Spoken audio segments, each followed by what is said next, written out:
Amis internautes, n'oubliez pas de liker, de vous abonner et de cliquer sur la note de notification pour ne rien rater. Coproduction du développement, divertissement et chantier. Talon et Wadani commencent par frustrer les points de suspension. Ils sont très complices et complémentaires. Le président Patrice Talon est, malheureusement pour certains, la minorité et heureusement pour d'autres, la majorité, l'homme qui a tout réussi. Le Bénin semblait économiquement maudit depuis les indépendances. Il a prouvé que l'espoir est permis et que les Béninois peuvent désormais rêver d'un développement durable.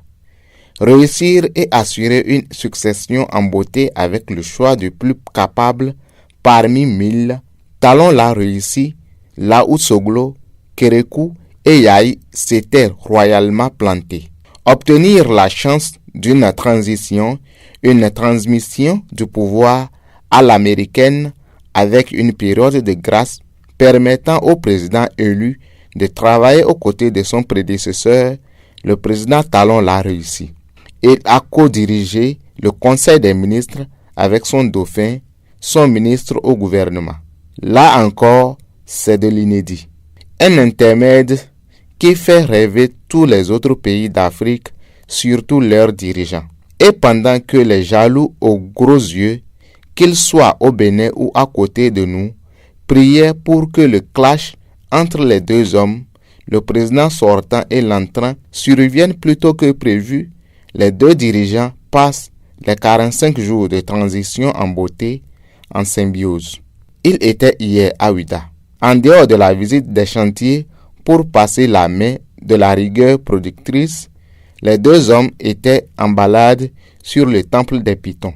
Chacun d'eux a pris le symbole national, le serpent au cou, comme des touristes dans leur propre pays. C'était beau. Les Béninois étaient dans leur confort total en voyant la complicité entre le sortant et l'entrant. Un signe fort des espoirs de cette continuité.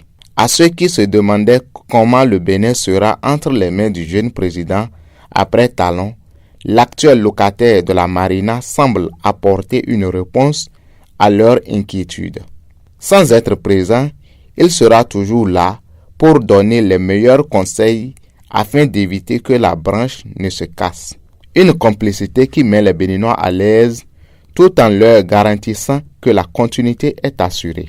Mais, sous un autre plan, cette complicité frustre. Elle brise le moral et tend les nerfs aux oiseaux de mauvais augure.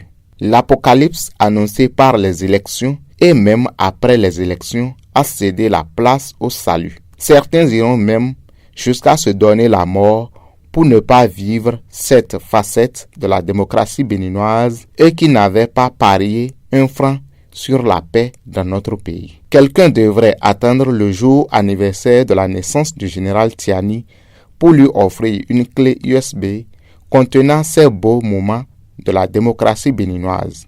Le risque d'un AVC présidentiel n'étant pas loin au palais de Niamey au visionnage de cette vidéo. Aboubakar Takou.